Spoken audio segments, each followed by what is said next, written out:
Hi, I'm Ryan Davis. And I'm Kiernan Schmidt. And this is Out of Office, a travel podcast. This seat taken. You know, this seat taken very fitting for today's episode because, Ryan, we are talking about how to score seats to Broadway shows. But you can't go to a Broadway show and point at its seat and say, this seat taken. That's not, No, that's not I don't know if you've ever been to a show before. No, I think you know that I have been to a show because we've been to many shows together. We have. Both big fans. For those who don't know, I lived in New York for 8 years before moving up to the farmlands here in Boston.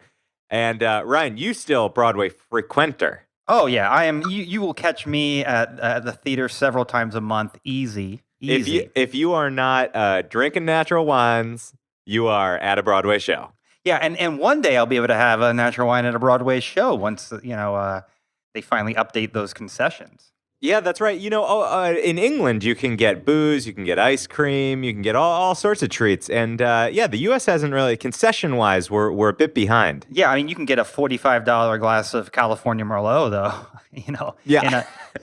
It is the most expensive place to drink. So I wouldn't recommend actually drinking too much at a Broadway show. No. Well, though, because it's so expensive, you'd definitely be wasting your investment if you came out a bit boozy. Yeah, although there are some shows that booze is pretty much a requirement to get through. So, which ones are you thinking of? I think shows that I've definitely enjoyed having a few glasses of wine for would include things like SpongeBob SquarePants. I did not get around to that. However, it was surprisingly popular. SpongeBob, great costumes, they say. Yeah. You would actually be a really good SpongeBob. You remind me a bit of the guy who played SpongeBob. Oh wow, Ryan. I'm not a big fan of Rent. The controversial statement. I know. Oh, your face. Oh my God. It's I slapped a puppy. I was a Rent head as a young man. Sure. And I've seen Rent over 100 times. Easy. How many minutes do you think you've spent watching Rent? 525,000. More at least. I always forget what the number is. Someone's like, it's a big number. Well, anybody who graduated from high school and between the years of 1997 and like 2005, like that was a song that you heard at your graduation. I'm in there, and Rent, not that. The one that was big at my graduation was that Vitamin C song about graduation. Yeah. I actually went to I'm not even joking about this. I went to a prom in New Jersey that was an MTV prom, and Vitamin C performed that song. And it's about as not exciting as you can. I hope she didn't try to do a second song, because I don't think Vitamin C had any. No, that was her only song, I think. Did you hear Britney's getting a Broadway show? I hope. I think that's fantastic. They're taking the oeuvre of Britney Spears and they are making it into one of those jukebox musicals. Yeah. They're gonna have to do "Hit Me, Baby, One More Time." She's So Lucky, She's a Star. You know that song? That was not a big one, but very. I know. Hit Me, Baby, One More Time. Hit Me, Baby, One More Time. Yeah. You got Oops, I Did It Again. Got to do Toxic. I didn't know you were such a Britney fan. Oh, huge Britney fan. More than I do. You know what was supposed to come in to Broadway was this big Michael Jackson musical from London. I think that probably got canned. Yeah, I don't think that's gonna play now. Yeah, that's been banished to Never Neverland. Ooh. I think, it went the way of Michael Jackson. It just died. Now, Ryan, we've jumped way too soon into the Broadway chatter because first we do have a very important recalculating. Recalculating. What did you mess up this time? I hate that that's always how you frame it. It's not always a mistake. Sometimes it's a follow-up from a previous story. Recalculating is when we've heard from a listener, a fan, who has said, maybe you missed an important aspect, or you have just the slightest correction to make. So it's not always a mistake. In this case, though, it's a mistake. I made a mistake, and it's me making a mistake. Yeah, I mean, that's the way that it typically goes. Well, no, I think it's because I always say things very authoritatively. and you don't have the knowledge to call me out on it, and then the lie is made to stand. Whereas if I was live fact checking this show, it would be a whole other kind of situation. Whereas when you are leading an episode, I can see the bullshit glimmer in your eye, and I call it out directly. There's no need for recalculating. I provide real-time recalculating.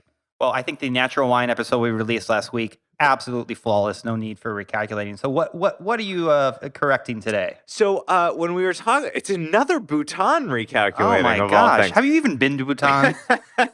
Oh, anyone who follows the Instagram at OOO podcast they will have seen me in my robe. When I sent that picture to my mom, go. Yeah, in my go. That's right. Enjoy the go. GHO. When I sent that picture to my mom, she said, "Look at your little chicken legs," which was not really the main point of the picture. Anyway, when we were talking about Bhutan, we were talking about something called the Gross National Happiness Index. Do you remember we talked about that? Absolutely. And we got into a bit of a philosophical discussion about what happiness means and what a government's relationship to happiness should be. And I mentioned life, liberty, and the pursuit of happiness. Yes. And a lawyer listener wrote in and said that, I asserted that is in the U.S. Constitution. Not so. Not so. No, it's not in the U.S. Constitution. It's in the preamble, right? No, it's in the Declaration of Independence. It's in the Declaration of Independence. The preamble counts as Constitution, I guess that's by the true. way. Yeah. Absolutely. We're going to cut that. Yeah, no, we're keeping that in. Do another recalculate. Really piss off this lawyer listener. So the loyal lawyer listener just wanted me to clarify Declaration of Independence, which, that is, when we talk about constitutional law, there's no declarational law. No, but you do see the Declaration, though, I think, creep into the law sometimes, even though it's not like officially law. Yeah, well, maybe it is officially law. Is Declaration of Independence officially law? Absolutely not. No? No. But no. and yet the Declaration was not anything to do with the the Constitution came years later. Yeah, you've taken a class. I saw Hamilton. I'm hip. Relating it back to Broadway. If you saw Hamilton, then you know nothing about the founding of the country. And I'm happy to unpack. Oh yeah, that's a real way for us to win listeners, is to tear down Hamilton. Have you heard about that show that's it's all about mocking Lin-Manuel for deeply misconstruing history? I have. It's set up like A Christmas Carol, and 3 different visitors come to Lin-Manuel in the night and explain to him why he doesn't know anything about U.S. history. And one of them is a Native American, because there's no Native Americans in Hamilton. No. Another one is a slave, because there are no slaves in Hamilton. So there's some stuff he left out. Well, he does. Jefferson does mention Sally. Is sort of he makes a joke about now that I think about it, it's a little winky. Yeah, what might have been we don't know, but that might have been a relationship that wasn't entirely consensual. No, we don't know that. So life, liberty, and the pursuit of happiness enshrined in the Declaration, not in the Constitution. For what it's worth, I was sad to realize that pursuit of happiness not enshrined in the Constitution. That feels like a thing I could really get behind, the pursuit of happiness. Well, the preamble does say, it establishes justice and ensures domestic tranquility. Are you just doing Schoolhouse Rock in your head right now? We had to memorize the preamble when I was a kid. It's one of the few things I still remember from school. I remember in Schoolhouse Rock, they say, ensure domestic tranquility. And I always thought that melisma was very nice. Yeah. That is very nice. Thank you. Ryan, for those who are heading to New York, if they want to pursue happiness, I don't think there's a better place than the Great White Way. We better take off. It's time to take off. Tell the cabin crew. Flight attendants, prepare for takeoff, please. All right. We are talking today about how to score great deals on Broadway tickets. Now, Kiernan, if I know anything about you, it's that you love great deals and you love Broadway. So this must be, this is like your heaven, this episode. I'm disappointed that you opened the segment by saying, all right, which is what you usually say. I thought you would say, hello, Dolly. I mean, I could have said that. I could open with a lot of lines from musicals. You know, Right. Oh, really? Give us some. December 24th, 9 p.m. Eastern Standard Time. From here on in, I shoot without a script. That's Rent. Yeah, exactly the reason that I didn't have a smile on my face. Don't you know me? I'm the new Berlin Wall, baby. Try and tear me down. That is, of course, Hedwig and the Angry Inch. You know, I could go on and on. How about Willkommen and bienvenue? Welcome. All right. Well, all of our non-gay listeners have completely checked out. But for those that remain, let's dig in, Ryan. We've got some hot tips. Hot tips, particularly how to save on tickets, where are all the options for getting the best deal on your Broadway ticket?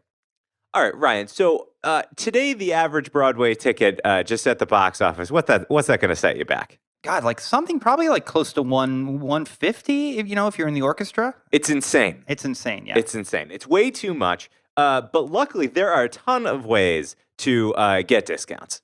Yeah, there are Broadway. There are more seats than there are folks going to Broadway shows, so you can always get a good deal on a show that's not Hamilton. Right. Yeah. Oh, that's the good caveat. This is the non-Hamilton caveat that none of this applies to Hamilton. Well, that's not exactly true. There are standing room and rush tickets that we're going to talk about as well. So let's start with TDF, the Theater Development Fund. Now, TDF has a yearly membership, and I have been a member in my life. And it's for folks who work in nonprofit or in the arts. So not every single person can join.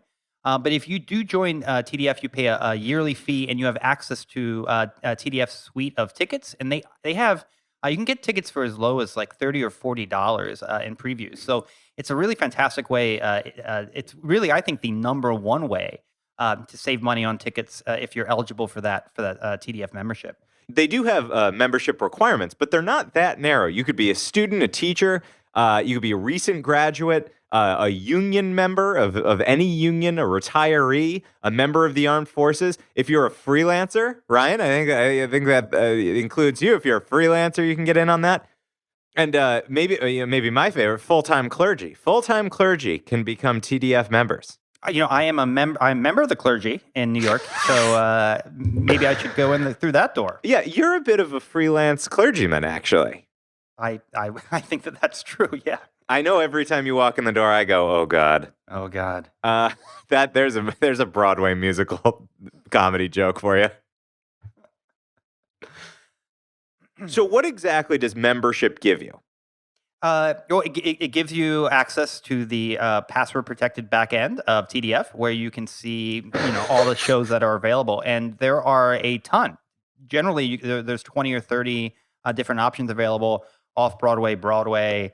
You can get things, dance tickets. They really have a lot of stuff, and it's it can be very recent. It can be for a show tomorrow, but it can also be for several weeks in advance. So a lot of stuff to explore there.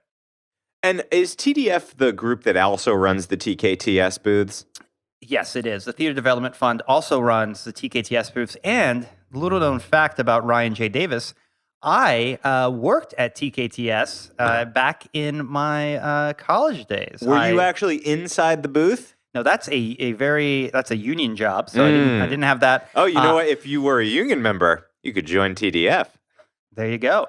No, I worked outside for very specific shows, and I would flyer the line and talk to people and try to convince them that instead of going to see Chicago, they should go see Naked Boys Singing or one of the shows that I worked for. And it's a good gig because you get free tickets to everything if you work at TKTS. So back then I would see 5 or 6 shows a week easy. And for those who've never been to New York, the TKTS booths are, at this point, they're really an institution. There's 3 of them in Manhattan. There's one in Times Square, there's one in the Seaport, and there's one at Lincoln Center. And what you do is you wait in a really long line there, and all the shows that are trying to get rid of their tickets, ship them to TKTS, and you can buy them at a pretty steep discount day of. Yeah, it's either 50% or 25% off, so you can get you got to wait in line. If you go to the one in Times Square, there's usually quite a bit of a line. But I think one of the secrets is to go to one of these, one of the ones either downtown or at Lincoln Center, where you're going to have much less of a line. One thing that I think people who are considering going to a Broadway show maybe don't realize is that TKTS actually has an app that you can check before you make your way down what shows have been selling and are currently on sale. So it could tell you whether it's worth your time to actually head to TKTS. And again, to Ryan's point, you definitely want to, especially if you're in the Times Square area, could just go to the Lincoln Center one. It's like a 10-minute walk away, and it'll have just a fraction of the line. Yeah, that's definitely the way to do it. And there's also, if you're seeing a play, there's a separate line for plays at the TKTS in Midtown, so you don't have to wait in as long of a line than if you're trying to see Chicago or something like that. And one thing to note is there is a limit of 6 tickets per person at TKTS. Ah, interesting. So if you're traveling with your extended Mormon family, make sure several of them come with you. Is it true? Do you know this? Is it true that like you could get better shows the later you go because they're just trying to offload the tickets? That is sometimes true. They'll wait until the last minute to send tickets to TKTS if they can, because obviously they want to sell as many full price. So sometimes better seats will be released later in the day, and sometimes shows that are not up when it opens will go up later in the day. But again, you're not going to see shows like Wicked, Lion King, Hamilton. So in general, I think that you're pretty much what you see is what you get. Another way to save money on tickets is this great website called Broadway Box. And what Broadway Box essentially is a website that has all the discount codes for Broadway shows in one place. So, if there is a discount code that exists for a Broadway show or an off-Broadway show, it's going to be on BroadwayBox.com. So this helps you, make sure before you buy a ticket in advance that you're getting the best possible deal. So I always go and look at Broadway Box to see, what tickets are available and what discount codes are out there. Ryan, another website that's very also alliterative. So you got BroadwayBox.com, TodayTix.com, and I've used this a couple times. This is good you can get discount or full price tickets, and I find this is better if you're willing to pay full price, something you really want to see. This is sort of a clearinghouse for day of sales. And what's weird about it is you don't pick up the tickets at the box office where you've purchased them, but there are staff members who are dressed in red of Today Tix who meet you outside, usually under the Broadway marquee, and actually give you your tickets. So it's more trustworthy than something like StubHub. I think you and I both know a lot of the shows now are pushing back against services like StubHub, these like reselling sites, because they are driving up prices in the end, and they're sort of trying to wage wars against people buying hundreds of Hamilton tickets just so they can turn around, crank the price up, and sell them on StubHub. TodayTix is a much more trustworthy service to be able to do that, and you know that it's a real ticket from a true vetted business because you have the employees actually meeting you and giving them to you. Yeah, TodayTix is a reseller in the sense that they have a stock of tickets that they're selling from. So they might, even if there's a show that isn't available on like Ticketmaster or Telecharge, it might be available on TodayTix. I love the TodayTix app. I think it's fantastic. And I really love picking the tickets up from the person outside because you don't have to wait in that long box office line. No, it's like having your own ticket valet. It's lovely. I think it's a big reason. In fact, I've gone to shows just so that I could see the valet. Yeah, it is the valet. You do look special picking up your ticket at a secret person with a little TodayTix hat. A secret person wearing a giant red sign that says TodayTix. But, one thing I do want to say about StubHub is I've bought a lot of tickets off of StubHub. It's great for last minute, and they do verify the authenticity of the ticket. So if you were to buy a ticket off of StubHub and it was fake, and I've never had this problem, but I know that it does happen, they'll refund you. They'll help you get a seat to the show. So StubHub is aware that they have this reputation, and they're really fighting to give you those authentic tickets. So I'm a fan of StubHub, and I've gotten tickets to literally Hamilton on StubHub because folks are reselling on there. So it is a good place. And sometimes last minute, if you want to see a show today and you go on StubHub at like 5:00, you can get people will actually be selling below face value. So sometimes you can snag a ticket that way. Yeah, and that's especially true for the like tier 2 shows, right? The ones that aren't crazy popular. Right. And frankly, if you're desperate to see the frankly popular ones, yes, you're going to pay a premium, but at least you'll be able to get a ticket on StubHub often. Yeah, you can get a ticket to pretty much anything on StubHub. Because what, you had to pay hundreds and hundreds of dollars and a couple of organs in order to get that Hamilton ticket, right? Yeah, I went to see Hamilton during Lynn's last week on Broadway. And yeah, it was. I don't want to, because my mom listens to the podcast. I don't want to say how much the ticket was. Yeah. But let's just say that it was over face value. It was over face value. It was like a rent payment, you know. Right. But not a payment to see Rent. No, that would be way cheaper. Yeah.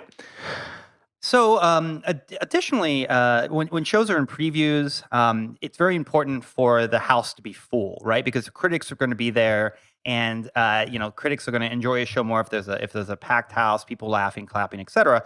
So there's this thing called papering, and a lot of shows will offer complimentary tickets secretly, so they can fill up those houses on nights that they have VIPs and critics in the house. So, two of these, Audience Extras and Play by Play, are the most well known. There's also Theater Mania Gold. I actually worked at Play by Play for 3 years of my life in my early 20s. You had a lot of positions on the periphery of the Broadway community. I've been a theater kid for a long time. I also worked at Broadway.com, which is essentially a scalping operation. Right? We're not talking about today because they're super expensive. But Play by Play, it's sort of like a TDF. In fact, a lot of people are members of both, and you pay a yearly fee to these services, and you have access to their online platform where you can book tickets for like a $3 or $4 convenience charge. Now, you're not going to get that many Broadway shows. Often, it's like off Broadway, off Broadway, cabaret, dance. It is not the hottest tickets. So that is something to be aware of. And I recommend these services for folks who are like theater junkies, who need to see every play. Who want to see, everything in a 40-seat theater. So that is definitely the way to do it. You're not going to get into big Broadway shows on something like a play-by-play or Audience Extras. Yeah, but if you're just looking for something to do, it's a good way to get out there. And that membership fee is about $100. Yeah, and if you go see a couple shows, it's well worth it. And the final two tips that we've got, if you're just desperately trying to get into a musical, the first is, jettison all your friends and go to the box office and look for a single seat. Often, with even the most popular shows, they can fit in one more person. Whether somebody's canceled or called the box office and said they can't make it, they will resell that ticket. And as long as you don't care about sitting next to somebody that you're not going to talk to anyway, just go on by yourself. Yeah, you can definitely. Single tickets are great. Often, folks will even be unloading single tickets in front of the theater right before the show starts. People whose date canceled or whatever. So I've picked up a lot of single tickets that way. It's also, a great way to put your ugliness and loneliness to work for you. Now, another thing that shows do, and this was actually started by Rent. I know that you're not a Rent fan, No. but Rent actually was one of the first shows ever to offer these sort of rush tickets. People would camp in front of Rent. And then in the morning, they would sell, 20 tickets to the front row for $20 each. Most shows don't do that kind of a line anymore because New York City is not a fan of it, having teenagers camping on the street. Into the street. Right. So a lot of shows now do a lottery. So 2 hours before the show, people can put their name in the hat. If their name gets drawn, they get access to buy these tickets at a super low price. So, and often they're very good seats. We're going to link in the show notes to Playbill.com, and Playbill.com maintains a really good list of all the Broadway and off-Broadway rush, lottery, and standing room policies. So go check that out, and you'll be able to see if a show you want to see has tickets available in that method. And, for what it's worth, to be realistic, on the very popular shows, that rush, you're not likely to get pulled in that lottery. So there's usually a lot of disappointment. Yeah, totally. I mean, when I first moved to New York, I lived on 41st Street in a building that has now been destroyed and replaced by the New York Times building. But I lived right next to Rent. So I would play the Rent lottery all the time. And Yeah. I would win it, probably once a month. But I would play it like 20 or 30 times. So it's definitely it's fun though. I mean, it's you go with a friend, you both put your name in. Another trick that I've played is I would ask friends, hey, can you come by and play the Rent lottery for me? So you have a lot more people playing the chance to get a ticket. So Yeah, because usually you can get 2 tickets. yeah, typically you can get 2 tickets. Yeah. So just for a quick recap, our recommendations for great ways to get discounted or day of tickets to your favorite Broadway musicals, a TDF membership, go to the TKTS stand, but don't go to the Times Square one. Go to the lesser two, less popular ones. BroadwayBox.com, TodayTix.com, StubHub.com, especially if you're willing to pay full price.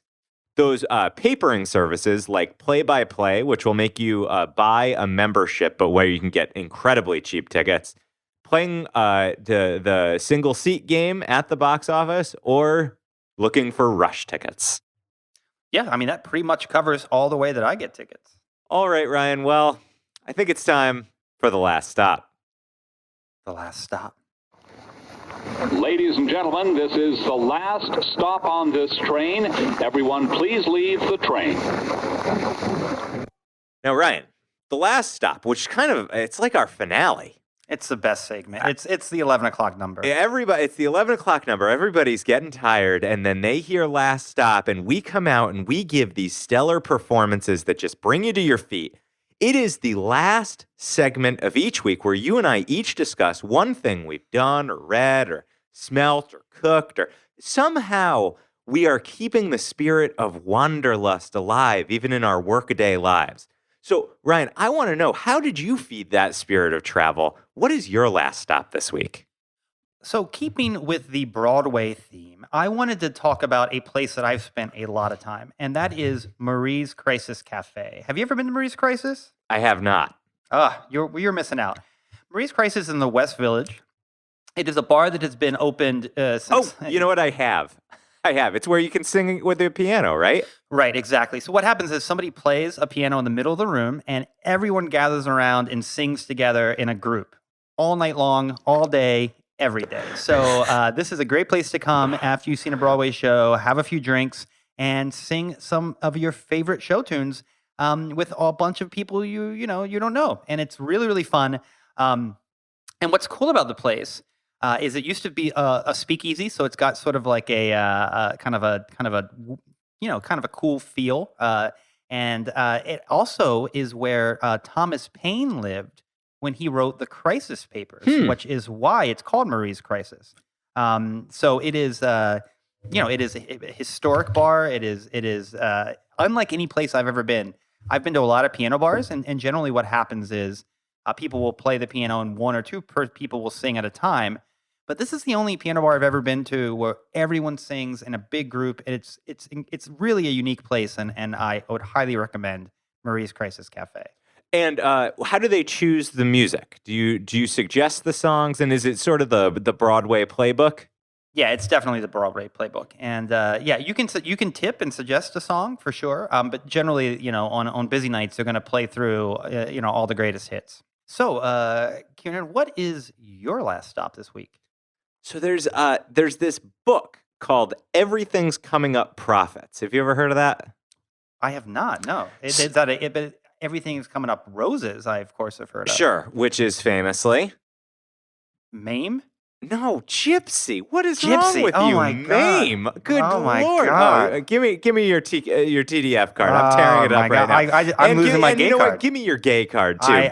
You know what? Not, Mame. Oof. Oh my God. By the way, for those who don't know, Mame is the name of a show that's not about maiming people. It's about Aunt Mame, a woman named Mame. Yeah, so I was close. It's Mame and Gypsy always confused me. They are so different. Mame is, a charming Southern aunt coming and bringing joy. Gypsy's about, a horrible mother who just wants to be the center of attention, and she wants everything to come up roses. Well, Rose's Turn. Yeah, of course. Oh, wow. Guys, Ryan has just had a Broadway revelation live on air. So the book, Everything's Coming Up Profits, was written by this guy named Steve Young. Two authors, Steve Young and Sport Murphy. But Steve Young, Sport Murphy. I like that name. Steve Young I know because he was a comedy writer on The Late Show with David Letterman for a very long time, and I interned there. And so I was familiar with the name Steve Young, and he discovered that when he used to go to record and vinyl shops, he would come upon these old vinyl records that were for musicals he had never heard of. And as he dug into them, he found out that they were from a phenomenon called industrial musicals. Do you know what that is? So industrial musicals were where the greatest Broadway talent of the 50s, the 60s, and the 70s. So you've got writers, lyricists, musicians, actors. These people, when they weren't producing Broadway shows, they would get hired by big companies like air conditioning companies and GE and Ford to create custom-made musical performances just for like big sales conventions and for internal company get-togethers. And so he spent years collecting all of these vinyls that were nearly lost to time, many of which said on them, not for general consumption. Right. Well, I can imagine that like John Kander and Fred Ebb don't want to be known for, and this is a real song, power distribution management can do. Yeah, they'd rather be known for cabaret. It's exactly it. And so I became aware of this book a while back. But what's most exciting about it is now there's a new documentary about it called Bathtubs Over Broadway. And the reason this is feeding my travel lust is it is on tour right now. And Bathtubs Over Broadway, he's actually gone and he has found video footage of a lot of these these industrial musicals. And so it's a great feel-good romp with fantastically funny Broadway shows. So do go to the website, bathtubsoverbroadway.com. We'll put it in the show notes and see whether this documentary is coming near you. Because, if you can't go and use any of our great Broadway tips, I think you could at least afford a $20 movie ticket to go see Bathtubs Over Broadway. That's really funny. I directed a show in 2005 called Genius Famous at the New York Fringe Festival, and it was a musical about an advertising executive, about a musical theater writer who became an advertising executive, and he wrote all these really terrible songs for brands and products, and sort of reminds me of that. So, Kiernan, what are we talking about next week? So, Ryan, next week we are going to talk about a topic it's very near and dear to my heart, which is flight etiquette. The do's and don'ts. What is morally right? How should you be acting when you are on a plane? And I think way ahead. I'm so prepared when I get on that plane. I don't want others to have to hear me, smell me, hardly see me. Right. So I think that you and I probably have similar travel. I think this is going to be one of those episodes where we agree on a lot of things, because I also like to sort of be invisible on a flight. Well, I'm looking forward, Kiernan, to hearing next week how you're invisible because, generally you stand out. You're very rude. Well, until then, I'm Ryan Davis. And I'm Kiernan Schmidt. And this is Out of Office, a travel podcast. This seat taken. Bye-bye, Birdie. Bye-bye, Birdie. Do we have any other goodbye songs? Goodbye songs? Goodbye, love. Oh, no, Sound of Music, of course. Love.